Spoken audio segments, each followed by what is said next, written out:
Hello, ladies and gentlemen, and welcome back, my Galorians. Welcome back to Inside Movies Galore, where I have a review of a film that I put some money into, and I was very, very happy with it. The film is directed by Dustin Rosemark, who previously I had reviewed his 51 Fragments of a Wandering Mind. This particular film has to do with a subject that a subject that I really, really love, and that is Dante's Inferno,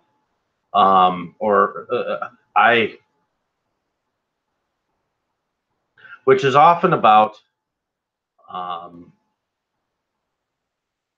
Dante evidently in a fever-pitched dream, guided by some of his favorite poets through hell itself, and his depictions of hell have been very graphic and in detail. So a lot of people probably, when they hear some of the things that he describes, there are many nightmare things that may have happened if a man had actually done this kind of thing. And there's always been some love between his love of Beatrice. So if you break all down the story, I will quote what Dustin has written in his so in essence, what we did was strip the original text down to its most basic elements and rebuild it from scratch. What we were left with was Dante, the character, and his guide Virgil, the poet, traveling through the 9 circles of hell, a step on their way to the divine. Very little of what you see on the screen is directly related to the original text, but there are occasional nods to things like the river Styx and the 3 Furies, and of course Dante's great love, Beatrice. Now, in the very beginning, we see a group of characters in masks who seem to sequester, and I love how we are Dante. We are the ones that are supposed to be Dante, as Virgil brings us to the entrance to hell, and as we're in levels of hell. So in the first room, which is kind of like a bar room with a party going on of starers in Jack Skellington masks and different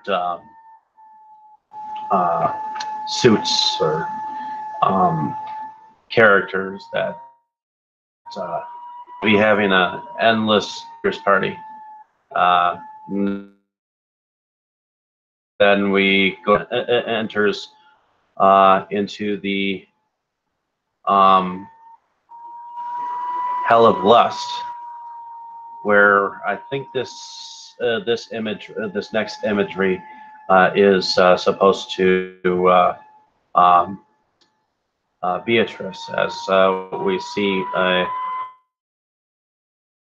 as it goes towards the lake, but then again we also see the back of a woman walking, and she turns around, and it looks like she's got this like entire vein down her face and chest, and she pulls out dirt like it's ashes to ashes, dust to dust, and it's like that vein is like you know, when people have heart surgery or whatnot, they go down the chest. Well, this thing is covers her face down her chest. It's like she pulls this dirt out of her groin, and you see her do this a couple of times throughout the film. But yeah, then the next um, in between all of these hells that Virgil is showing us, words that come from the Divine Commedia of um, Inferno that come at us very slowly, and then there's that look like doorways, and it looks like we're going through doorways with these graphics. So um, uh, words, then we're brought to the hell of gluttony after lust, and in here we see a covered wagon in the background and a all I can say is a creature because the mask that it's wearing is just a mouth, and it's just constantly feeding its face. We see bananas, cakes, chocolates, all laid out on the table, and whatever is just getting all over its face, all over the table, and that's pretty much gluttony. And then we have those words and that again, which are very cool actually. We have the hell of greed, where it looks like we're going through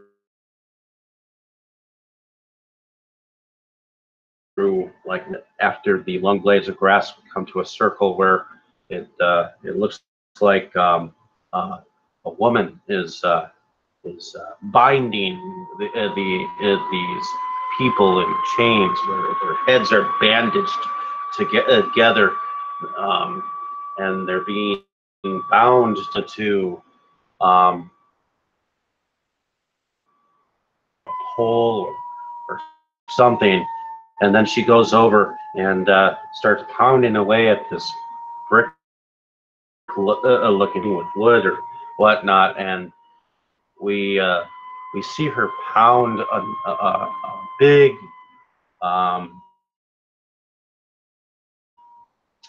way nail, like the kind that you would find spike, a golden like not a golden spike, but a railroad spike nonetheless.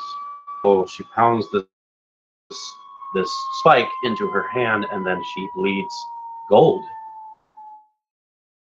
And then a little bit after that, she unwraps her bandage around her head. I think it's a her because she's wearing more clothing, and her entire bottom half of her mouth is grinning gold. So imagery here. And the next hell after the graphic hallways is anger.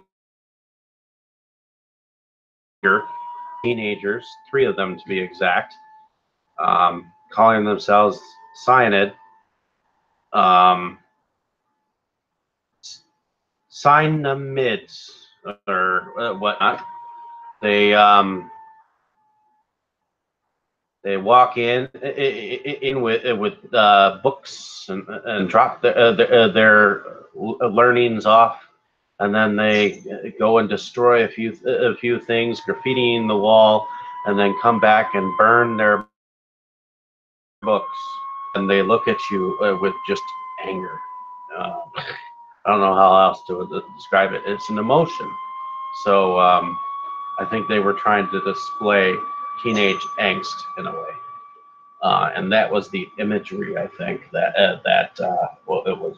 I thought that was different, and they were playing thrash metal throughout while they were doing this interesting concept. And then we have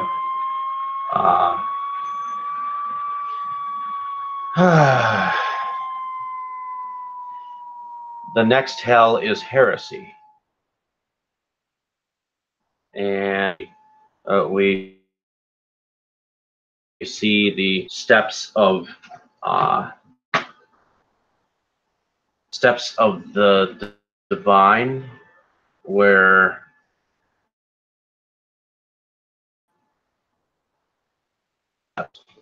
is what they are called in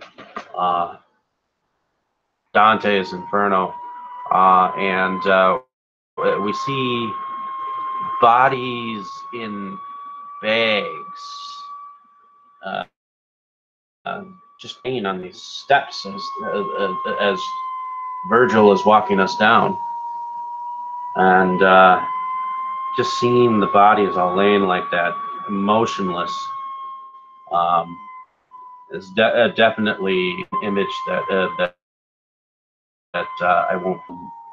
I mean, when you are in a state of hell, and you can't move, you can't see, you're not allowed to do anything. That's where these guys are. These guys are beyond all hope, you know. So ultimately, uh,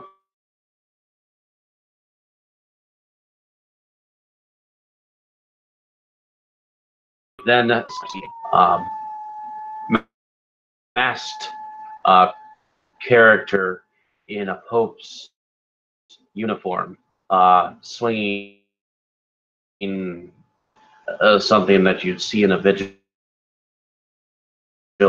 circular thing on a chain, and has a gator mask, which kind of reminds me of like the original Inferno, uh, and he is throwing these things into an infinite pit that seems to have no. Um, that's the imagery there. And then we have a violence as the next hell after we see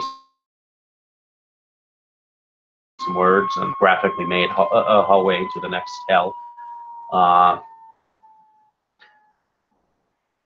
where we are brought into what looks like a mansion, because we see a chandelier, and then we're brought into this kitchen where there are bottles on the table, and then it looks like these bottles have been brought on the floor, and then we're brought over to a bathroom where we see someone in a mask who just keeps rocking in a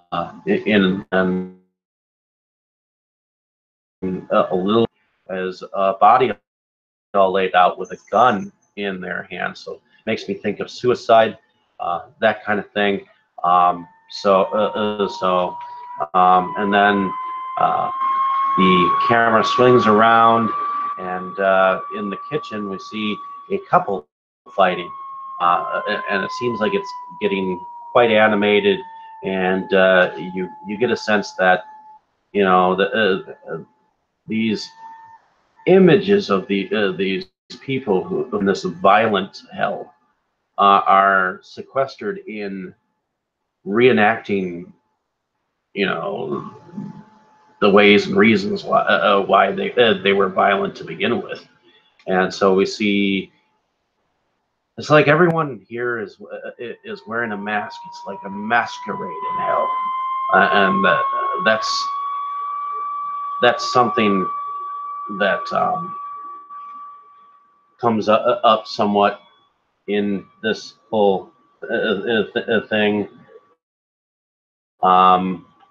Then we have the hell of fraud, where we have Virgil walking in a cemetery, as we are seeing the sequestered images of the other hells mixed in with this walking among these tombstones, and it basically says that many of these souls are the blackest of souls, and many of them allowed death, are held back from it. And then, of course, the final hell is we are we see the king of hell. His mask looks like an antler, and he has some of his henchmen who look like ghoulish skeletons with in their masks, bring a tortured soul and lay him on a table and paint his body. Suddenly he disappears, and it seems like the king of hell and his henchmen start coming towards you, us. That's pretty much the piece. But I know that I'm giving away much of the film, but because of the imagery, I think, and that this is modern day masterpiece to what I would consider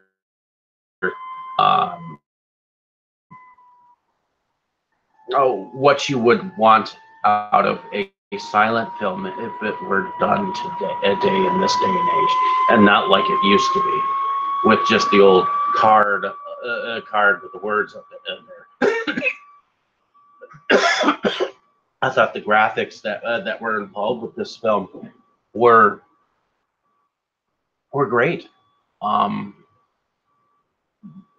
not sure if there was really a lot of acting that much to be involved, just a lot of body placing and just figuring out camera angles. So I thought that this was a very contemporary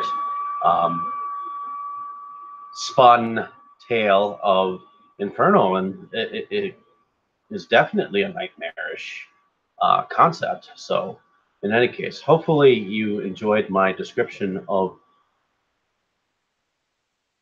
this film. A lot of people have seen this film or have gotten a copy of this film. I think you can find a copy of this film and 51 Fragments from a Wandering Mind on. I was able to find. I was into having a copy, and I got a cool T-shirt too. So. In any case, like and subscribe to my page if you have seen this film. Comment down below what your thoughts were on this. I thought this was a brilliant film. The imagery, the intensity of where the King of Hell is, and yeah. In any case, hopefully you. Thanks for listening. And have a nice day, evening, or morning, wherever you are.